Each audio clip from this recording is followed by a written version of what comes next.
You're listening to episode number 8 of the Keto Diet Podcast. Hey, I'm Leanne from healthfulpursuit.com, and this is the Keto Diet Podcast, where we're busting through the restrictive mentality of a traditional ketogenic diet to uncover the life you crave. What's keto? Keto is a low-carb, high-fat diet where we're switching from a sugar-burning state to becoming fat-burning machines. The keto diet has helped me with fertility, has ended my constant weight struggles, blood sugar irregularities, imbalanced moods, and so much more. I want to share this magic with you using a realistic approach to this powerful diet. No restriction, new ways of looking at things, and positive support awaits. Let's get this party started.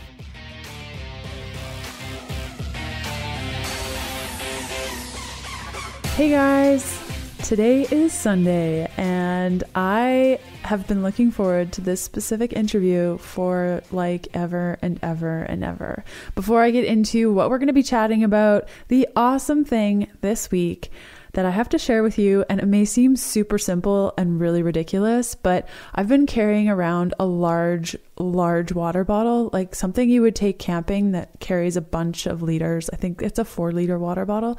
And I've just been carrying it around with me all day, all the time. And I've been drinking so much more water because of it. It's got a big, huge opening, which means I can chug back as much water as I want in one go. It's not my 600 milliliter water bottle, which I love. My sister gave it to me for Christmas and I love it, but it's so tiny and I drink it so quickly and then I just forget to fill it up.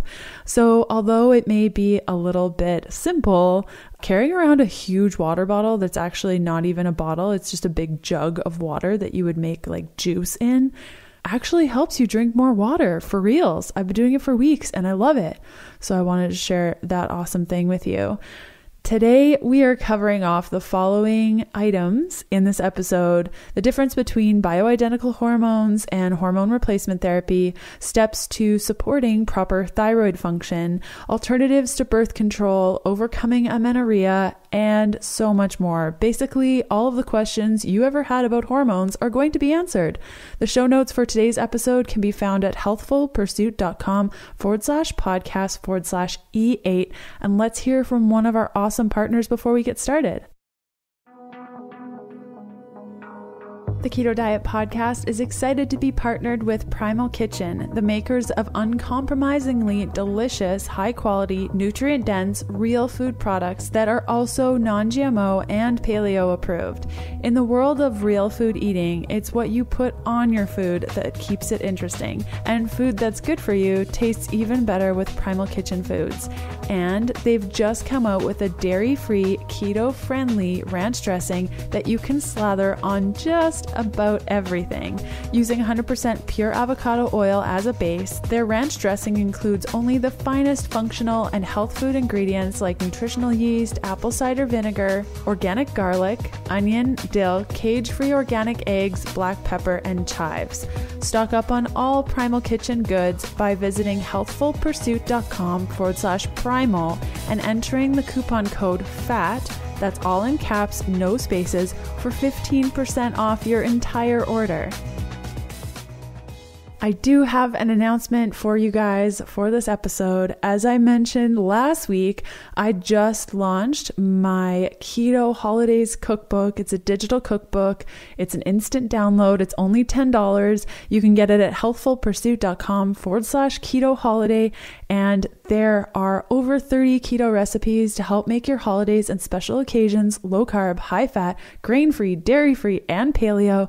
It has a bunch of recommendations on how to make things low FODMAP, nightshade free, nut free, egg free, vegan, vegetarian, and it includes a bunch of Thanksgiving recipes in addition to an entire dinner party menu for your Thanksgiving festivities.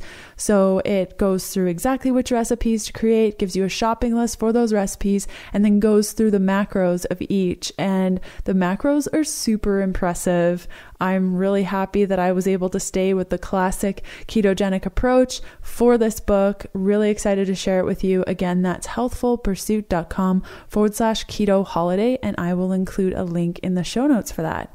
If you have an idea for a podcast episode, or you want to submit praise over and above the review that you're about to leave for the show, you can reach me at info@ketodietpodcast.com, and I'm going to read a review that we just got on the show recently.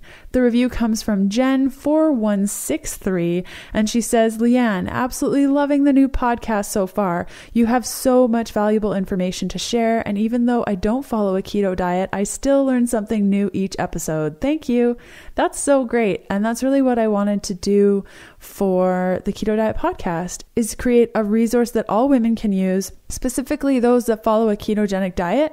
But if you have been listening for a little while, you know that I'm sharing stuff over and above and things that will help any woman. So if you want to leave your review and support my show, you can go to healthfulpursuit.com/review, and you'll be directed to the page where you can submit your review. Just click on reviews and write a review. Give me 5 stars, hopefully, and write a little something nice. Or you can go to your favorite podcast app and search for the Keto Diet Podcast and submit your review there. So today's awesome guest is Dr. Reiss. And if you guys don't know Dr. Reiss, I highly recommend heading on over to his website or getting his book. He wrote the Natural Superwoman book in 2008. I read it. I was blown away. A couple of you recommended that he come on the show, so we got him on the show. So I'll just introduce him a little bit and then we will get started. So from the very start of his clinical practice 20 years ago, Dr. Uzzi Reiss's objective has been to help patients correct lifestyle mistakes from the past, overcome symptoms in the present, and move forward to a healthier future. He accomplishes this with individualized programs of natural hormones, nutrition, and body-mind principles. At his center, patients have come to him seeking a doctor who does more than prescribe pills for their symptoms. They have come to a doctor who searches for causes of problems and who works with patients to optimize their health. In 2008, The Natural Superwoman was published. This book is basically an informative encyclopedia that supplies you with scientific-based data on the value, the safety, and the significant benefits of nutrients and natural hormones in our society today and at any age. He is currently working on a new book titled The Invisible Woman. You guys submitted so many amazing questions on our private Facebook group, which you gain access to when you purchase any of my keto programs available at healthfulpursuit.com/shop. And there were so many questions that I had to pick the top ones, but I really tried to pick Dr. Reiss's brain, came up with a bunch of different questions. I tried to cover off everything from amenorrhea to perimenopause to menopause, hormone replacement therapy, bioidentical hormone replacement therapy, the differences, the dangers of certain hormones, and we talk about synthroid and autoimmunity. Literally was so hard to keep this under an hour. I'm sorry we didn't, but I hope that you will gain a ton of knowledge on the matter of hormones. And I loved how aligned Dr. Reiss and I were throughout the conversation. I was nodding my head the whole time and really agreed with everything that he was saying. And that's always, to me, a good indication that I'm having a good guest on the show, somebody that's going to provide value to you and somebody that aligns with the experiences that I've had in my own health journey. So without further ado, let's cut over to the interview. Hi, Dr. Reiss. How are you doing today? Today, I'm doing very good, as every day. Started my day at 5:30. Oh, my goodness. Did a hard Pilates for 1 hour, and now I'm ready to go. It's the first rainy day in Los Angeles for, I think, like 6 months. Wow. You guys need it. You guys really need it. For those of you who aren't familiar with Dr. Reiss's work, I'm wondering, Dr. Reiss, if you can tell us a little bit about yourself. Well, originally, I'm obstetrician and gynecologist, but all my life I strongly believe in alternative medicine, and from the very beginning of my career I always look for solutions that are not drug and surgery related, but more nutritionally and naturally hormonal related. I opened the first premenstrual syndrome clinic in the world. It was in 1982. And everybody say this guy is crazy, the women that have PMS are crazy, and it doesn't exist, it's not true. And by that time, I started to give bioidentical hormones. So it's something that I use for a long period of time. And the practice is really dominant by the use of bioidentical hormone. And I mean, we're trying to give women exactly what the body have, and not alternative and not look-alike. And that's make a huge difference. When I started, there's only 3 physicians in the world. They did it. One in the area of Seattle, me, and one person in Brussels. Today, fortunately, there's 5,000 compounding pharmacies that give to the public bioidentical hormone. And it does show the wide acceptance of bioidentical hormone. But in the same time, the media, official medicine, the drugs administration, all of them are fighting this trend. And I don't want to get to the political reason why. But since then, my practice have evolved. I'm doing more and more about finding nutritional solution. I have a nutritional solution for birth control. I'm very much against the use of birth control pill. I have treatment for fibroid, for endometriosis. I have a lot of supportive treatment to women with breast cancer. I do a lot of work in terms of how women can prevent and what they should do to prevent breast cancer. There's and lots basically going on, yeah. every condition that it is treated by drug, medication, or surgery, in my practice, I have alternative solution. Now I basically don't do regular gynecological work. It's just a treat situation that people looking for alternative solution, but I treat the whole gamma of the whole person. The woman is not a breast and vagina. The woman have brain, have gut. The gut is essential tool for our immunity, for our neurotransmission, for our well-being. And basically, I addressed conditions like fatigue, energy loss, memory, the epidemic of dementia and Alzheimer is incredible. And this is direct result of a generation that don't take hormone. The epidemic of bone loss and a drug solution for bone loss are horrified. And again, this is generation of women that don't take hormone. The increased incidence of insomnia. How many women don't sleep? And insomnia lead to cancer, depression, anxiety, inability to perform well. Sleeping medication mask the situation, don't solve it. And again, if women would have bioidentical hormone, they will sleep well, they'll dream, they'll sleep deep, they'll wake up with energy. This is a population of women that have very much higher incidence of cardiovascular disease, stroke, again, directly related to the fall of our natural hormone. There's a deterioration of the skin. You know, yes, we can stretch the skin. We can send thousands of dollars putting on the skin cream. But giving to the body its essential hormone is the number one tool to restore the function of our skin. We're restoring from inside, not from the outside. And women's social skill improve. Women are depressed today. Antidepressant medication, it was shown, barely work in women that are menopausal. They first have to have their own hormone. And each of the hormones adds so much to our mood, into our mind, into our motivation, into our social skill. And, you know, I can talk on and on about and the on. benefits. And I guess there's a little bit of misconception. I know probably all women wonder, what's the difference between bioidentical hormones, which is what you're talking about, and hormone replacement therapy? Because I'm a woman who was on hormone replacement therapy. It messed me up. But word on the street is that bioidentical hormones are better. So can you explain how that so works? What is called HRT?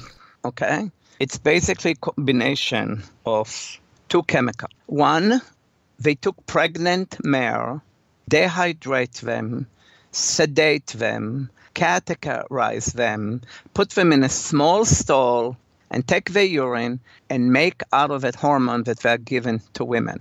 And this is the standard estrogen in the HRT. An estrogen that basically were designed to a body of a pregnant mare, but not a human being. I would say the Premarin, it's probably better solution rather than nothing, but you cannot compare its benefit to the benefit of your own hormone. And then come a drug that's called Provera, okay? Provera is a chemicalized progesterone. And try to imagine who I mean by they. By they did everything to confuse the public. They cannot call it progesterone, okay? Because progesterone is a bioidentical hormone. So they call it progestogen, progestine. So you'll get confused. But it is something totally different to what our body do. The chemicalized progesterone is destructive to the brain, is destructive to the mood. It impair our mood, impair our memory. It's agitate, it depress, it leach the bone. It causes tremendous amount of increase in cardiovascular disorder. It's aggressively increased breast cancer. That's comparing really scary, the natural progesterone, it's totally different. I would say human being or hormone. It calm, relax, help sleep, behave like natural diuretic, decrease appetite, help women sleep, deepen the sleep, prevent sleep apnea. It's incredibly protective to the brain. Layer of data, how women that are on progesterone, the likelihood to suffer from the consequence of stroke diminished. How women that have brain trauma when they are on progesterone, the damage is significantly lower and the recovery is faster. Progesterone builds bone, and progesterone is so protective to the breast from so many points of view. So the problem starts with that, okay? Until 2001, most women in the United States, the minute they enter menopause, they were given Premarin Provera. The truth is, if you look at the work of one of the best epidemiologists in this country, and her name is Trudy Bush, from Johns Hopkins. Unfortunately, she is dead now. In 2001, she summarized 50 of the best report for 25-year experience with Premarin Provera.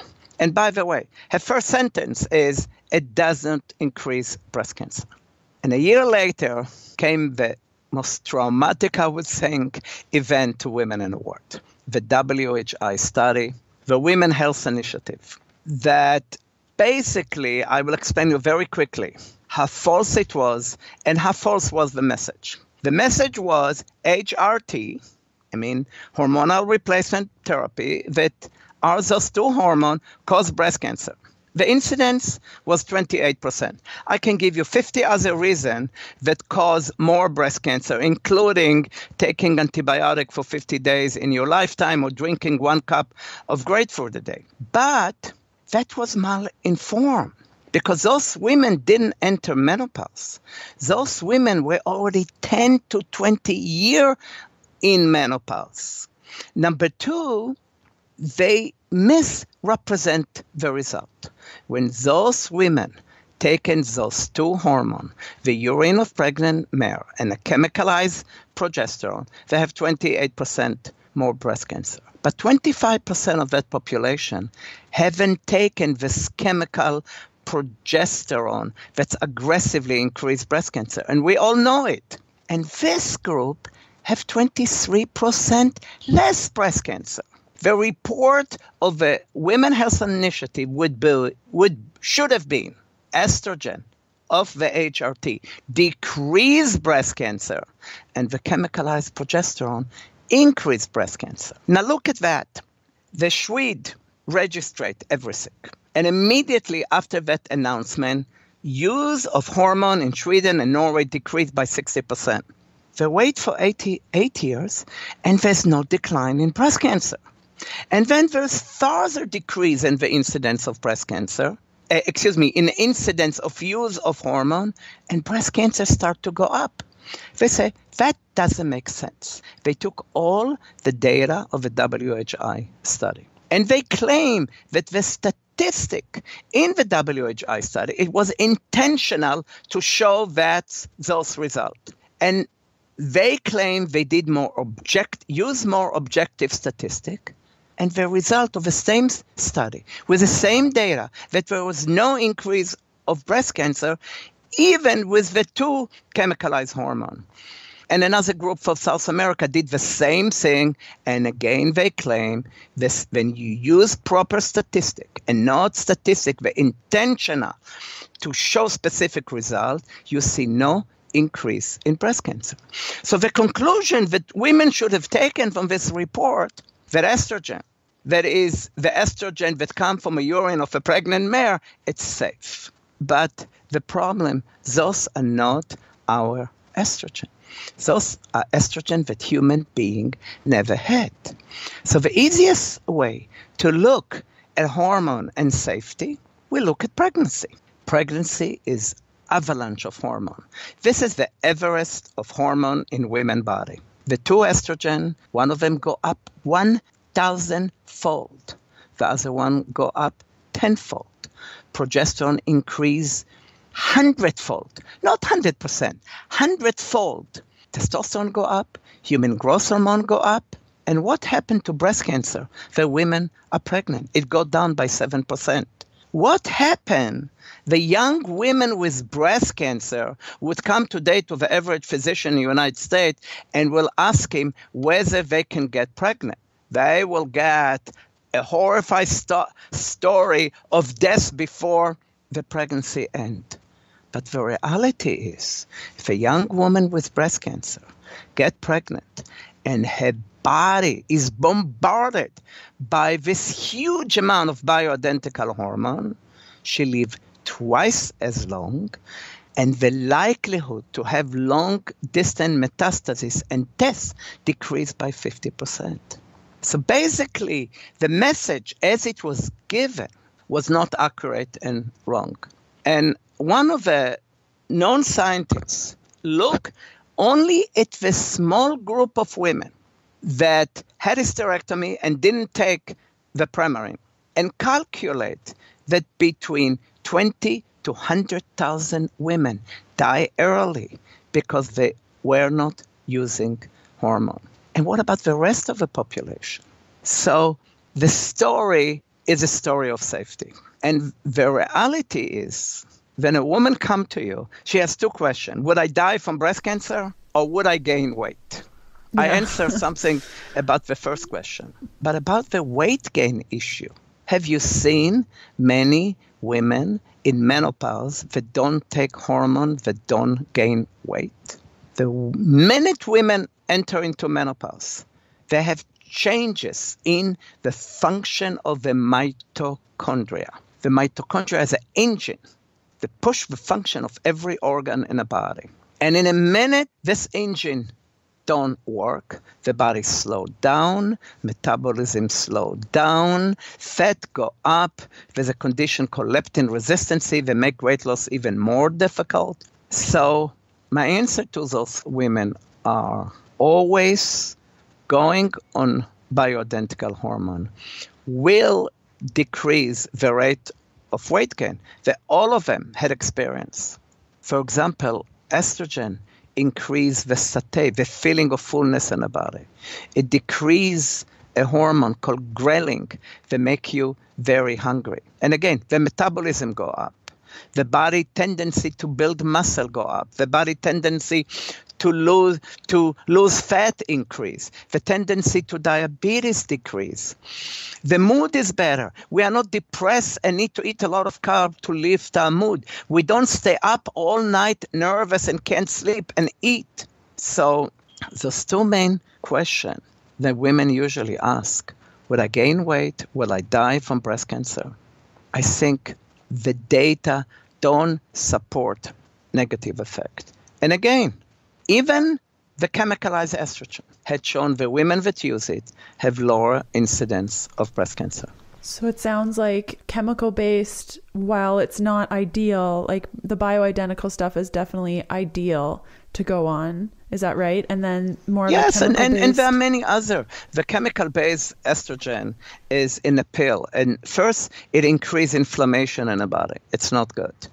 Number two, it increases in the body a system, the hold hormone. So the minute you use it, you decrease your other hormone. For example, bioidentical estrogen decrease the dryness in the eyes. The chemicalized estrogen increase the dryness in the eyes. The bioidentical estrogen improve condition with bladder lack of control. The chemicalized estrogen don't do it. The chemicalized estrogen protect the cardiovascular system. The chemicalized estrogen don't protect the cardiovascular system. So there are layer of different. And how you want hormone that basically designed to pregnant mare to substitute what our body need. And I'm not going even to the point of a horrified abuse of those horses that get sedated, categorized, dehydrated. Mind you, pregnant women, I keep you in a small bathroom, lock the door, give you a catheter, barely give you eat, don't give you to drink water. How horrified it is. The podcast is partnered with Vital Proteins. You guys know how much I love Vital Proteins. They're collagen peptides, collagen protein, also known as beef gelatin, as well as the marine collagen, has just been transformed into stick packs. So if you love their products just as much as me, but you're sick and tired of putting your collagen or gelatin into little baggies yourself, they've done it for you. Each stick pack has 10 grams of either your collagen peptides, your beef gelatin, or your marine collagen, all in one little pack that you can put in your purse, you can take with you camping, you can even bring them on holidays. Each box comes with 20 stick packs. Super excited about this. You can stock up on your stick packs and other awesome things from Vital Proteins by going to vitalproteins.com and using the coupon code VPHP10 for 10% off your entire order, plus free shipping in the US.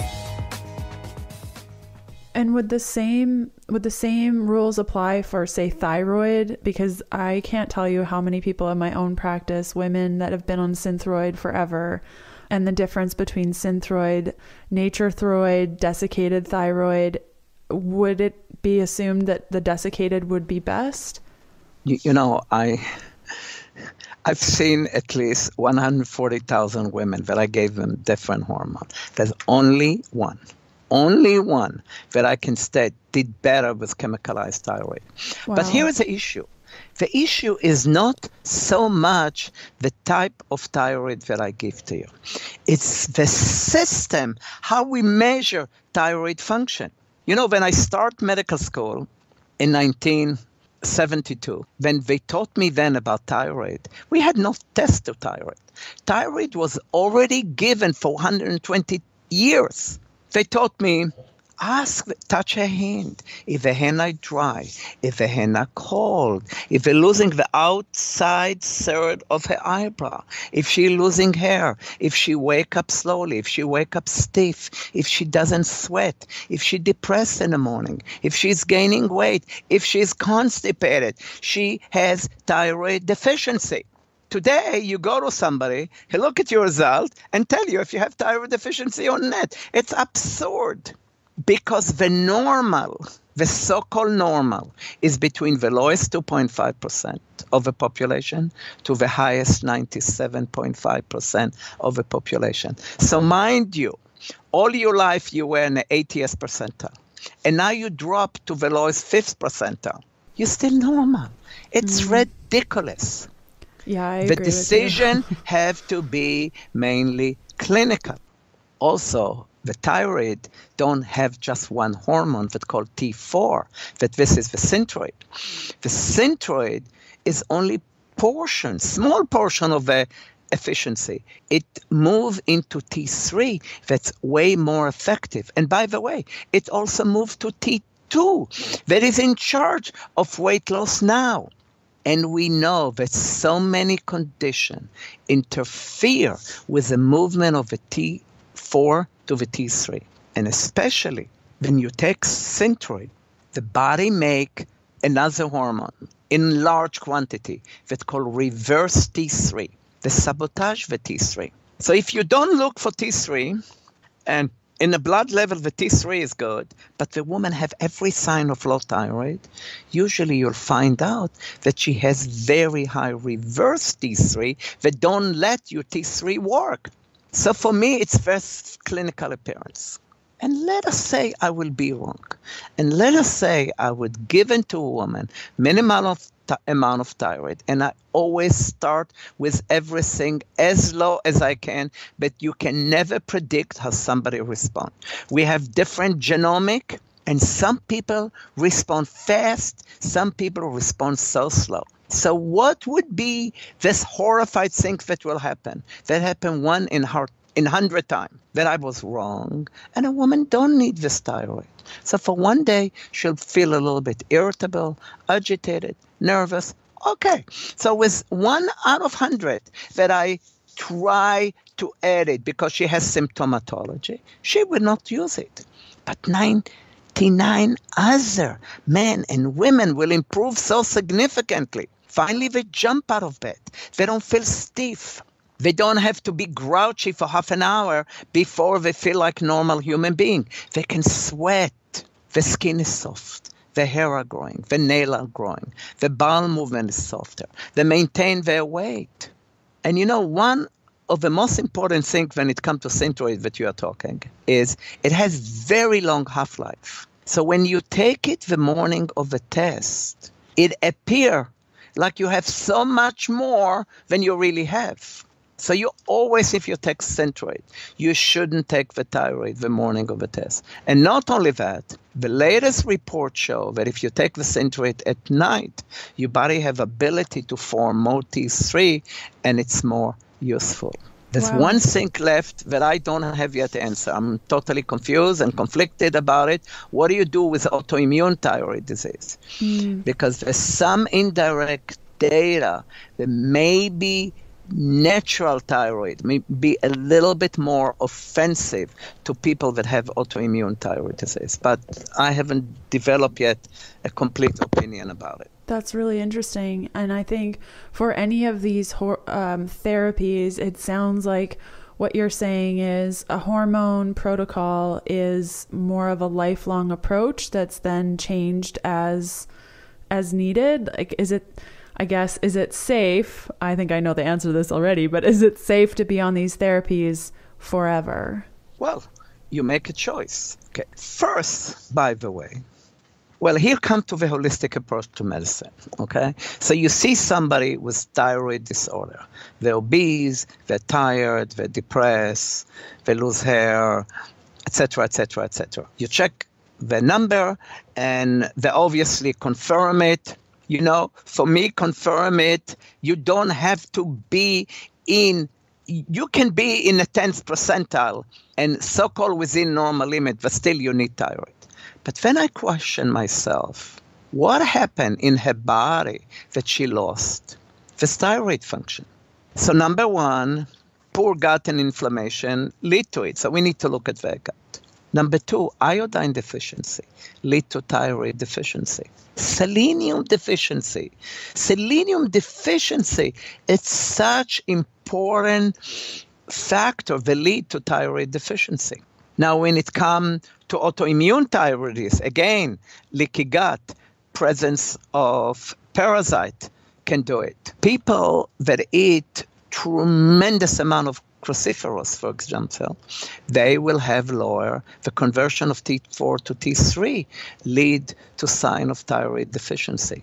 People that are stressful, it leads to some degree of thyroid deficiency. So you have to look at the whole body. Women on birth control pill. And here I'll mention something. The modern solution, bioidentical hormone are not good. Chemicalized hormone are not good. Let's put them on birth control. You see, women in their 50s given this junk. Those absolutely two chemicals, they have nothing to do with our body. They deliver no hormone, suppress the ability of the brain to make no hormone, increase significantly thromboembolic phenomenon, clots, heart attack. So when women take birth control pill, the body increases a substance called sex-binding globulin. And sex-binding globulin, it's our life hormonal overhead. Decide how much the body will give to you and how much your body hold away from you. So in a minute that you use the pill, the body take a lot of your thyroid away. By the way, not only the thyroid, the growth hormone, the cortisol, the DHEA, every other hormone from your body.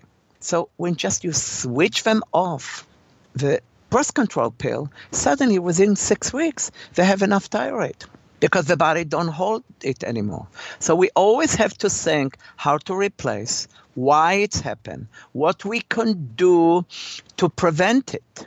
And especially in an autoimmune disease, if you can control the autoimmune phenomena that led to the thyroid deficiency, you could theoretically come to a point that the person don't need any more thyroid medication.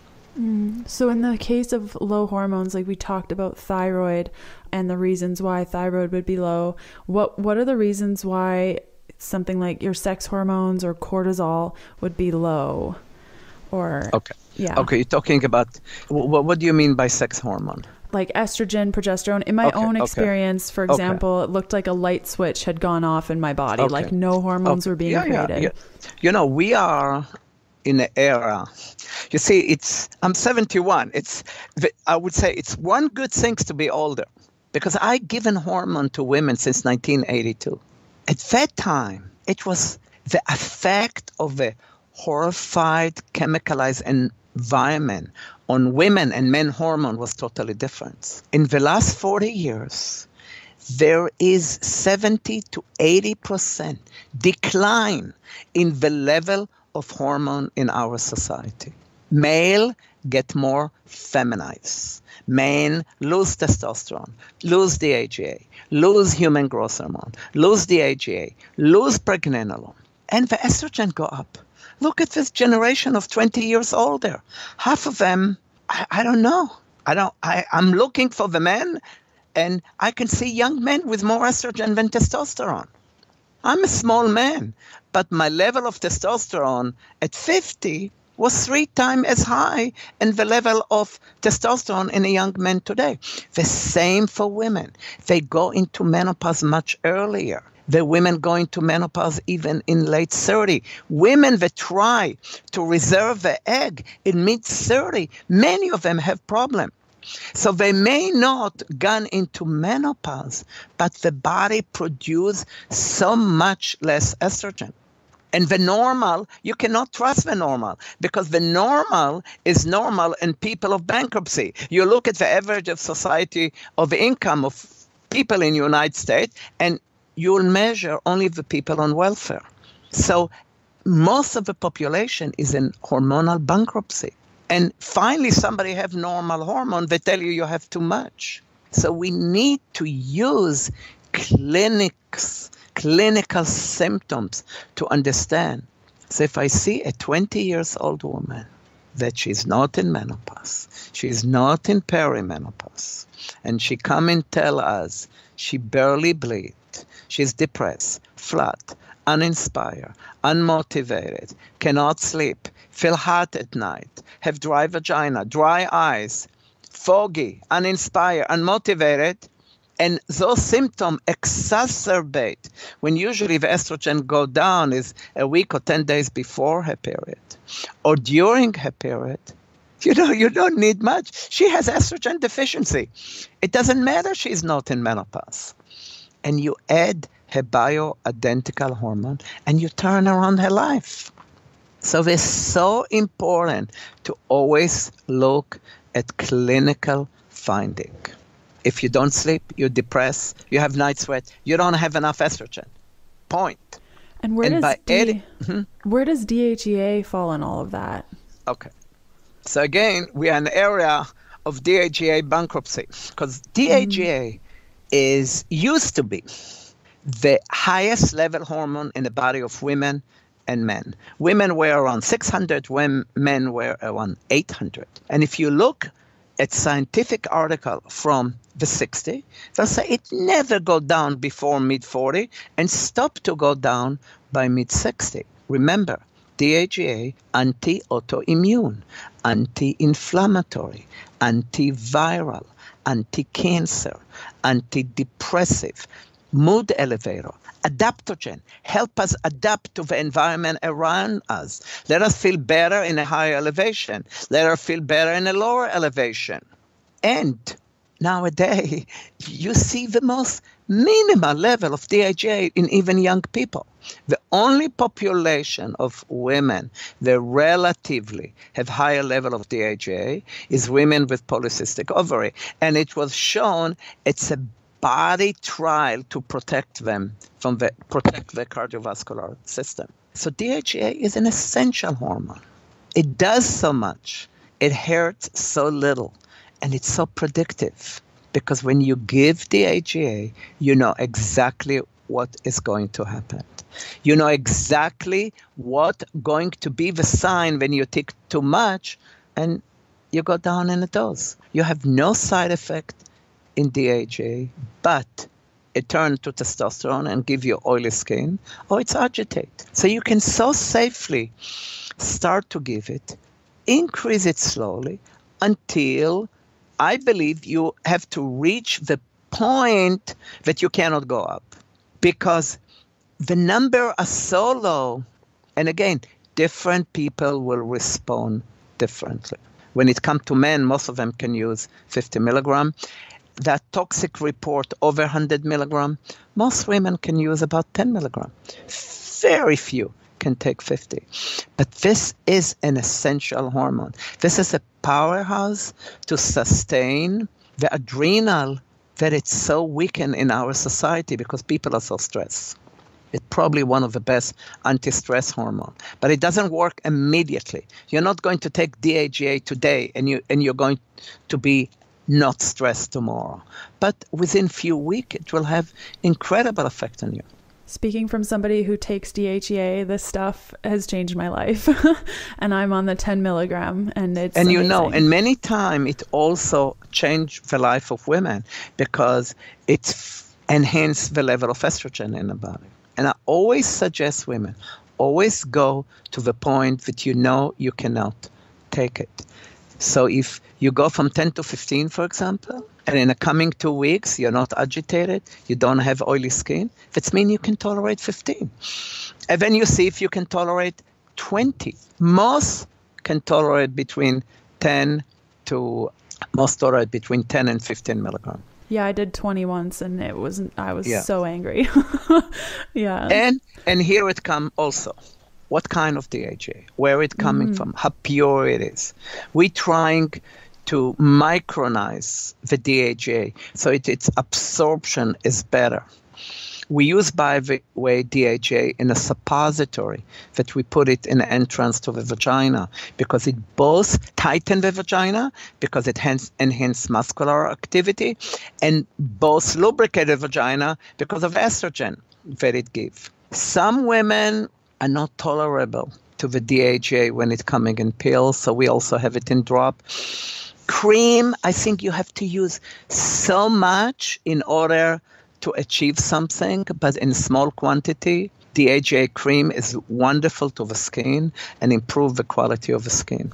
So speaking about more to do with supplementation and such, what is your stance on things like maca or Vitex to support hormone balance? You ask me a difficult question. Okay. You know, I don't want to sound ostentatious. Why I should take Vitex when I can give progesterone? Do you understand? Why? But I understand. I see women with small symptomatology. They rather make the body work better. So I would use Vitex to substitute progesterone. Maca is more complex. Do you know what? If I would be Inca Indian in the mountain in Peru, I would take maca. On that population, it worked very well. But the maca also when I try to give hormone to women on maca, they're still not responding, they wouldn't respond well because it blocks the receptor. It covers the receptor. So this is an effect that it's smaller, milder. You know, I will go to it in the very, very, very few. They end up to need so little that, so there are some men and women, the body absorbs hormones so fast and deactivate it so slow. So the best way to go to them is an indirect way, by maca or Vitex. I use more Vitex than maca. The maca is more complex. It affects a lot of hormone in the body. But, you know, when you have the real stuff, why not to use the real stuff? Do you understand? That's my question. Because progesterone have wider effect, more known effect. Mm-hmm. It might be a good strategy, say, if somebody's hormones are pretty balanced and it's in addition to their bioidentical hormone replacement therapy, or... No, then you can screw it up. I'm sorry. Yeah. Because you compete on a receptor. Do you understand? So both together, it's not a good idea. Yeah. You first use... Now, it's not true that when you give bioidentical hormone, you make the body lazy to produce it. It's absolutely not true. Let's take estrogen. When you start a woman that slowed down her estrogen production, whether she's still in perimenopause or menopause or even younger, by giving them bioidentical estrogen, you improve the ability of the body to make more estrogen. That will happen until 58. After 58, you won't do it. So many times adding estrogen, make it so the body can produce more estrogen. So many times, women in perimenopause, I'll give them a little bit of estrogen, and then a few weeks later, they don't need it for a few weeks because the body improves its own production.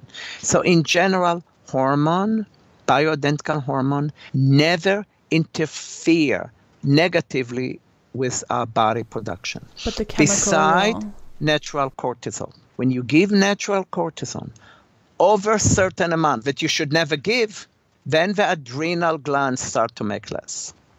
So we never take over the body by giving bioidentical hormone. We either add or even improve the function. When I give you DHEA, do you know how many hormones improve? Estrogen improve. Testosterone improve, DHEA improve. Now you're more calm, you're more relaxed, your cortisol get in better balance. You may be able to produce more pregnenolone at the same time. Do you understand? Yeah. So, and the chemical-based approaches to hormone therapy in a lot of ways could quiet the body in making their own. Is that correct? Yeah, should be abandoned. Okay. You know, this chemicalized progesterone Provera should be abandoned. A drug that kill your breasts, that destroy your brain, destroy your bone, agitate you, create significantly havoc on the cardiovascular system. Why we still give it? Why we still give something like this? I was reviewing the literature, and just give you an example. They talk about antidepressive drug by the name of Paxil. And the articles say, is it a villain that should be abandoned? No, it's not so bad. Well, it's not so bad. It increased breast cancer by 600%. Oh, jeez. And if you are on tamoxifen and you take Paxil, your deaths improve by 100%. Why such a drug should be available at all when there's so... And by the way, it has a whole gamma of other horrified side effects. Why? Why it shouldn't be taken out of the market? In the case of adrenal dysfunction, I have a little bit of history of supplementing with hydrocortisone. I'm now off of it. But what are the steps that one can take to support their adrenals hormonally with bioidentical hormones or whatnot? Like we spoke about DHEA and how that can support the adrenals. Is hydrocortisone a bad approach, or what's a better approach? So listen, I can tell my life story. There's a period of my time, I don't do it for 20 years now. I did obstetric, and I did obstetric here in Beverly Hills, I never left a woman in labor. So when a woman will go into labor, I would stay there until she delivered and end up working 120 hours a week.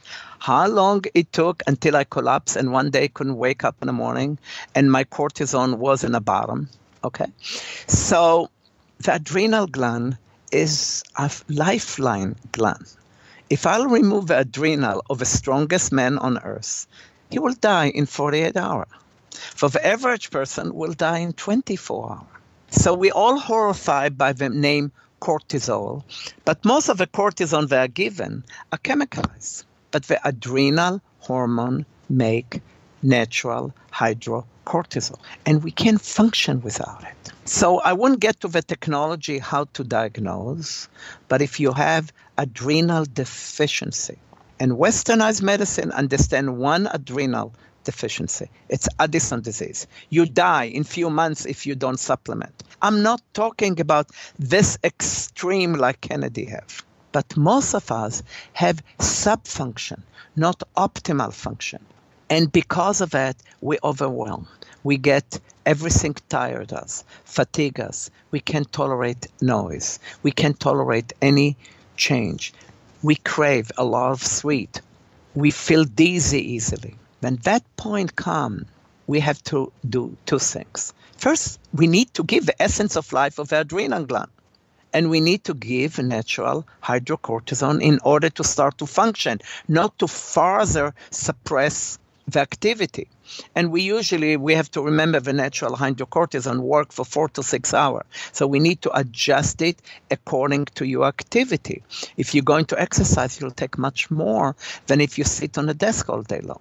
But while you're doing that, you have to start to build back the environment that the adrenal will recover from the period of suppress and stress and will start to produce more of its own hormone.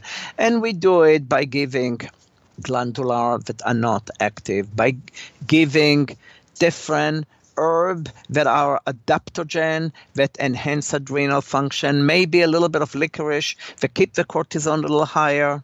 So I can tell you, there are periods that I was totally dependent on hydrocortisone. And as I got better, I got off that. But I remember one day I was on the beach in Wailea in Hawaii, and everybody's running. And I said, hey, I used to run. Mm-hmm. I can run. I'm strong. And I started to run. And I ran for 1 hour and felt so good about myself. But a week later, my cortisol was 0, okay, because I overdid it. And I have to start again to take cortisol.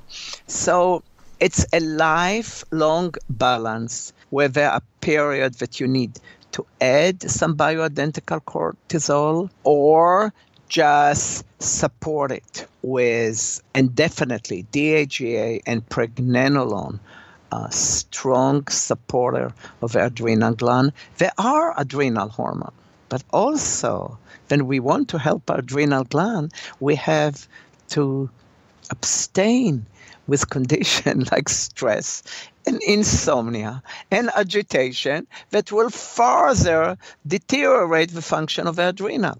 So it's not just the supplement. You have to create the environment that helps the body to heal in the same time. And maybe you wouldn't need those supplements. And that's very typical to the adrenal, but not to the ovary. When you reach 58, there's no one ovary on this planet that could produce any estrogen. When you enter complete menopause, there's not one ovary on a planet that produce progesterone. You have to add them. And a lot of doctors will prescribe a birth control to do this. What are your thoughts on that? I think it's the most horrified thing I ever seen. Do you know there's a data of thinning of brain tissue. It doesn't give anything because it has no hormone. Maybe, I would say, the birth control of the 60 that had a lot of estrogen, they gave to women some estrogen. But this is anti-estrogen hysteria, that I call it the most chauvinistic act ever in the United States, basically claiming the women hormone is horror. They started to do the following. that minimize to minimum the level of a chemicalized estrogen in a birth control pill. And here, if you really look at it, this young girl, they're depressed, they have dry vagina, they have dry eye, they have significant memory loss, they have decrease in the ability to learn, to reason, to remember, to retain, to retrieve, and in the same time, they increase the intensity of a variety of chemicalized progesterone that's so nasty to their body. They not only that they increase breast cancer significantly, they reawaken cancer that was pronounced dead already. They destroy the cardiovascular system. They agitate. They make you retain water. They make you hungry. They destroy your bone. So tell me why it would ever should be given to women. This is the one that I usually don't write prescription, but I respect prescription that somebody use. That I refuse to write. I wouldn't write prescription for birth control pill. Something that take young girl and give him a stroke? Yeah. Why it should be available at all? The podcast is excited to be partnered with IntelliBed, the non-toxic mattress that provides optimal comfort and support for your body. If you guys remember, last year I wrote a post about my newfound discovery of the toxins conventional mattresses are treated in. From flame retardants, boric acid, and formaldehyde, it was enough to make my skin crawl. All of these chemicals can wreak havoc on health, including our hormone function. So in July 2015, I swapped out my conventional mattress for an IntelliBed, and it's been one of the best choices I've made for our family's health. We didn't think that the headaches, throat clearing, and hip pains were being caused by our mattress, but it's so clear now that they were. You too can create a toxin-free sleeping environment with IntelliBed.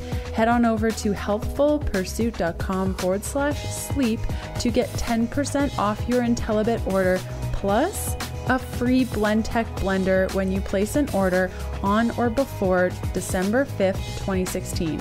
Once you've decided on a mattress, use the coupon code HEALTHFUL at checkout for your discount. In the beginning of our recording, you mentioned nutritional solutions for birth control. So if somebody is perimenopause or in the reproductive years, what are some steps that they can take if birth control is no good? Okay. So perimenopause, the likelihood that they'll get pregnant is wishful, okay?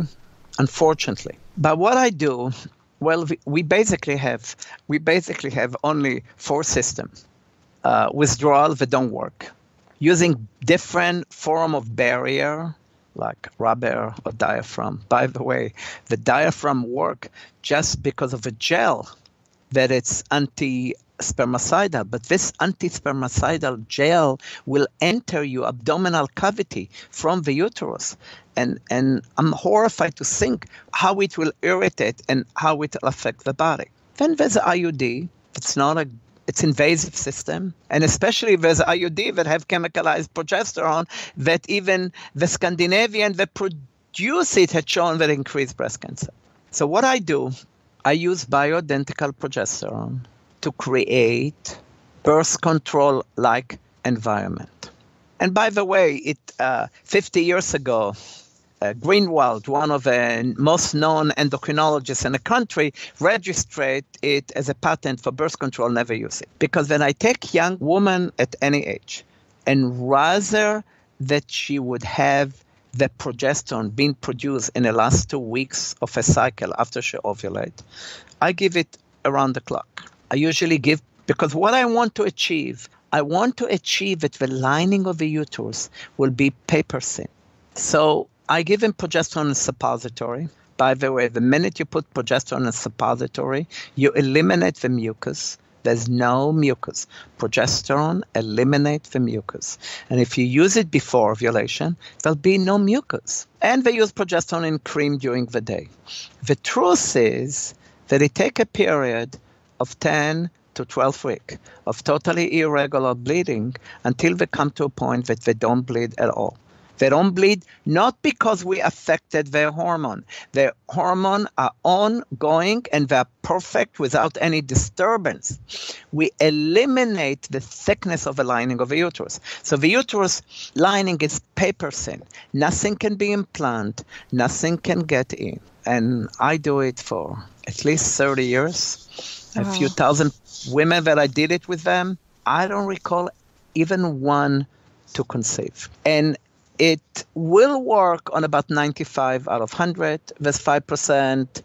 The system is not comfortable to them. But it's a beautiful system that gives you a birth control environment. By the way, will suppress any ability to have endometriosis because the lining is thin.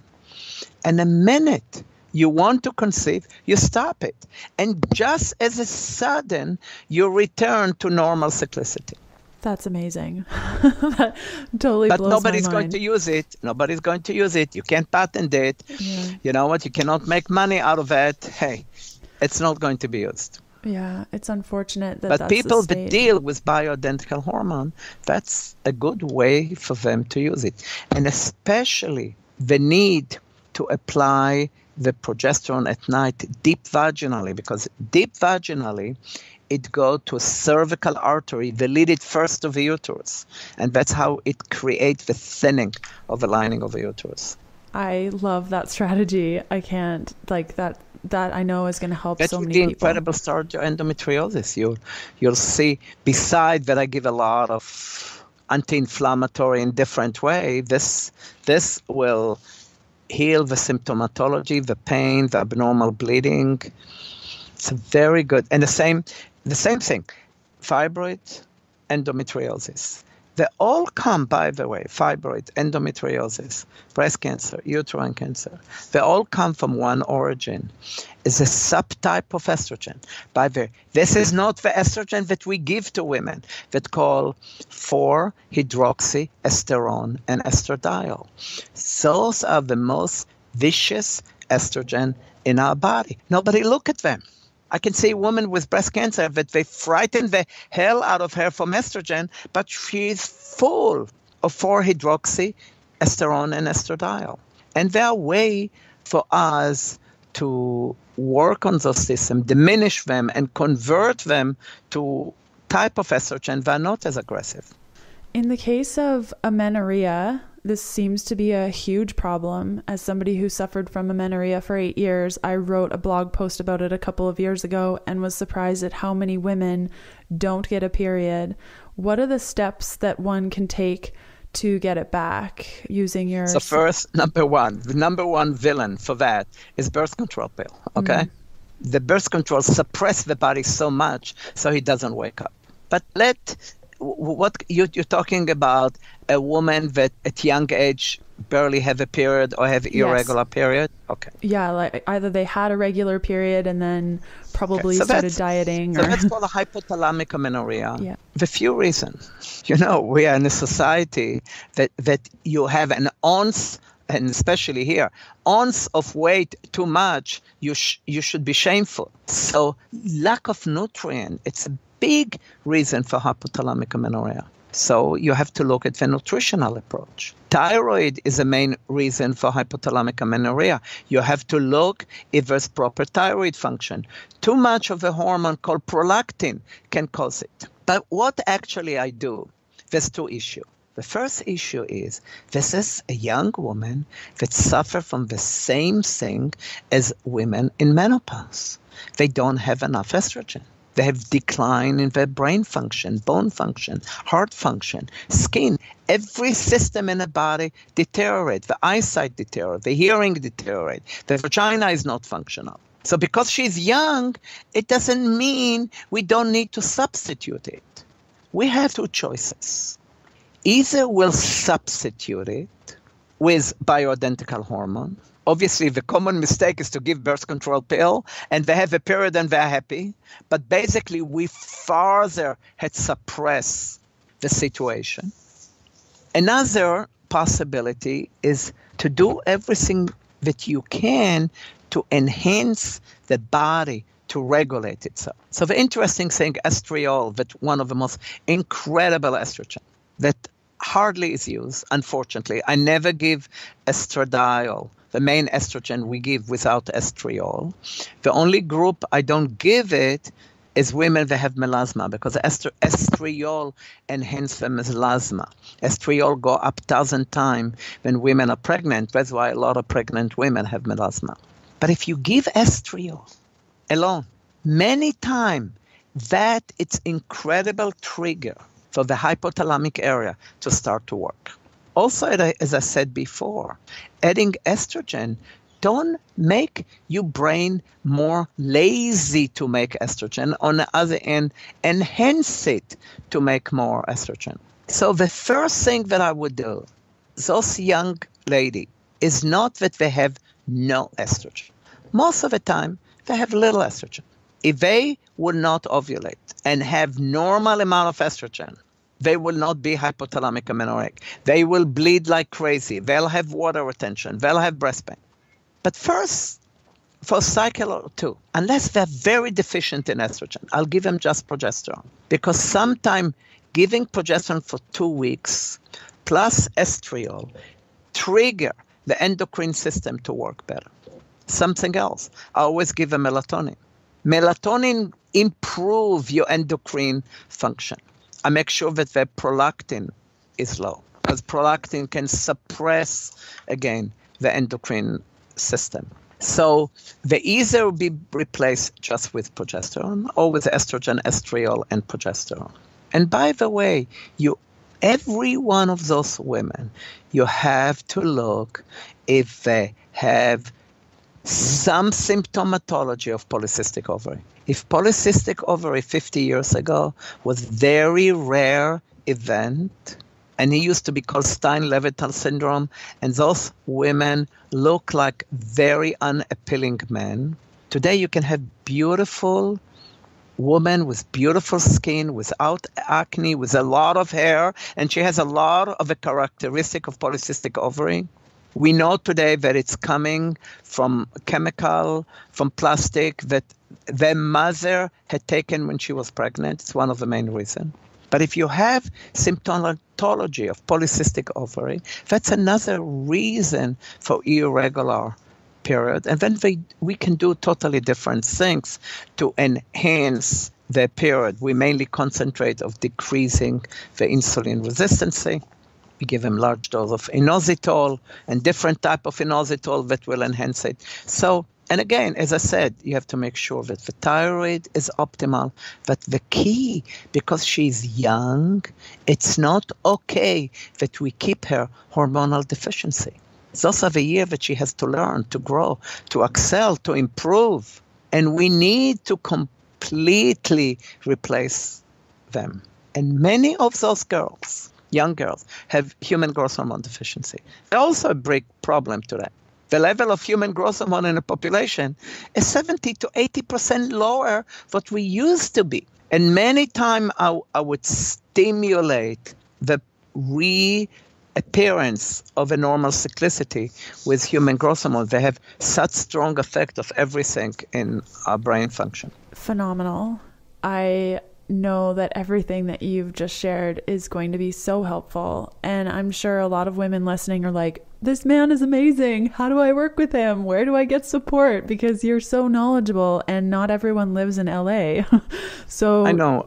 You know what? You get support. There's two issues. There's everywhere in the United States. I think I would say in any shopping center, there's a hormonal replacement. So there's a lot of it. Yeah. Not a lot of knowledge. Mm-hmm. The key issue when you come to have hormonal replacement is that the most of the product that are given don't work. 80% of the pharmaceutic product don't give the minimum that you need to eliminate night sweats. You know, I'm going to report in the lecture that I'm going to give that there's two big studies now that they stop it, that was based on a patch. The patch is, the holy grail of chemical, of big pharma hormonal replacement. And they show it doesn't give the minimum level that needed. Only 15% of the women that use a patch get the minimum that needed.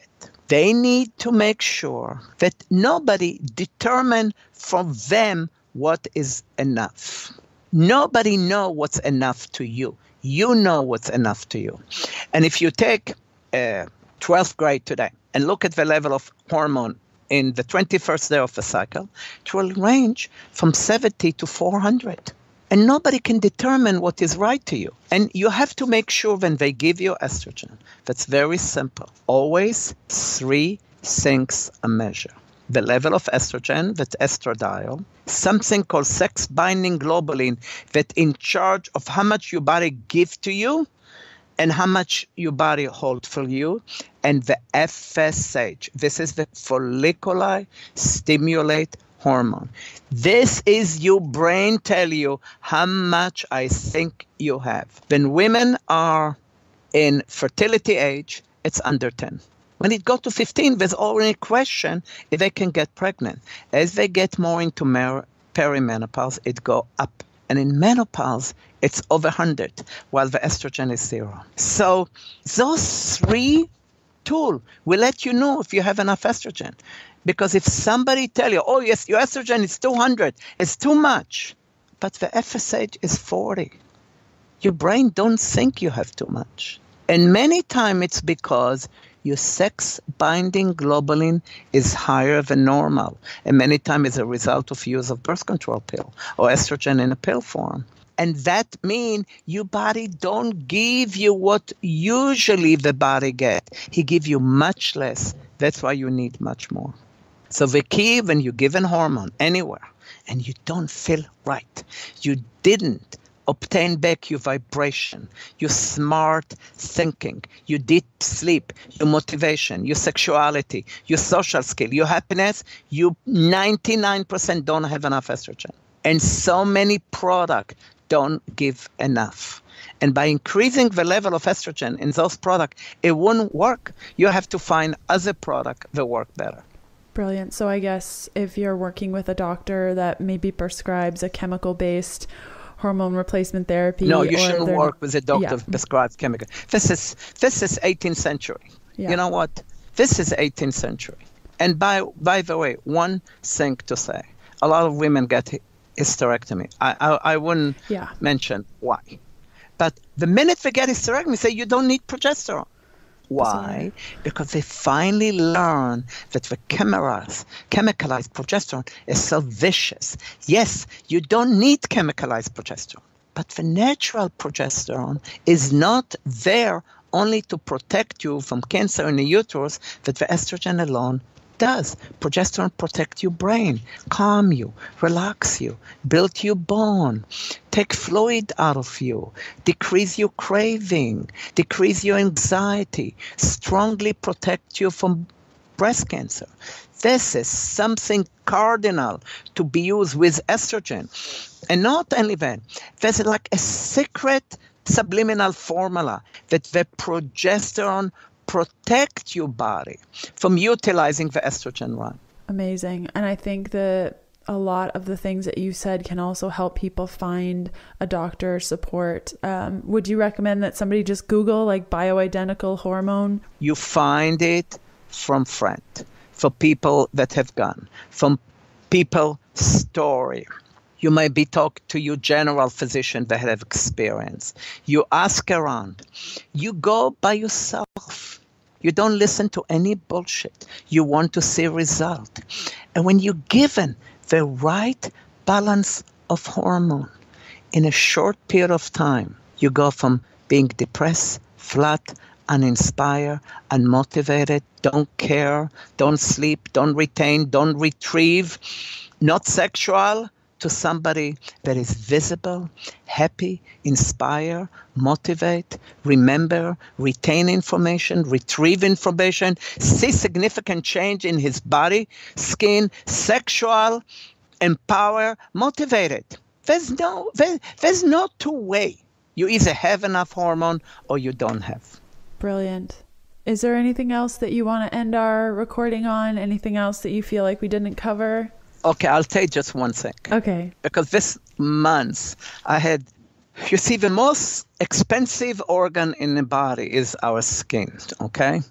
In my building here in Beverly Hills, the plastic surgeons were charging $250,000 for facelift. They're doing an incredible job, and people come from all over the world. But your bioidentical hormone is the best facelift ever.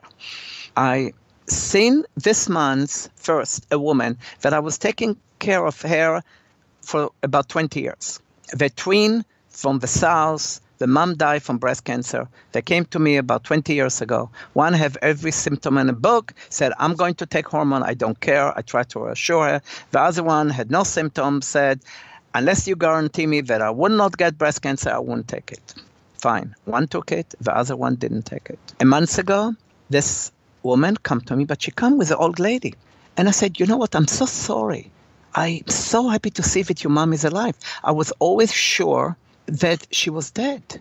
And she looked at me and said, I'm her sister. And she got breast cancer. Not to say that goodness. Because she didn't take hormone, she got breast cancer. But this horrendous difference, the look, the expression, the skin, the brightness. I never seen something so drastic, but here what 20 years of not taking hormone have done. And then I've seen another lady. She's 85. I haven't seen her for 4 years. I treated her since 83. And she come and tell me there was reason why I couldn't come to you. And she always looked flawless. The last time I saw her, she was like 81. She looked beautiful. The skin, there barely any wrinkle. I always told her, when I grow old, I want to look like you. And here she come, and I'm very naive. I'm not political. And she come in, she asked, do you know who I am? And I say, I'm not sure, but I think a few years ago, I've seen your daughter. She aged so much on 4 years, using hormone, by the way, but we're not sufficient. The deterioration is so fast of the skin quality without hormone. But on the other hand, the buildup of functional skin, that it's full of rigor, with redness, with a lot of elastin and collagen and build of a muscle under there. This is what estrogen will give to you. So that's the last thing that I would. I can sit and talk all day long, but right, I know, and I'm so interested in hormones, and as somebody who's had such a difficult hormone. And the last thing I would say, I absolutely resent the idea that women with breast cancer should not take estrogen. But this is a long discussion by itself. Yeah. Well, another conversation for another time. I'd love to have you on the show again. Okay. Thank you very much. Yeah. Thanks so much for coming on. And if anyone wants Dr. Reiss's book, I will include a link in the show notes, which you can find at healthfulpursuit.com/podcast/E8. And thanks so much for being on the show. Thank you.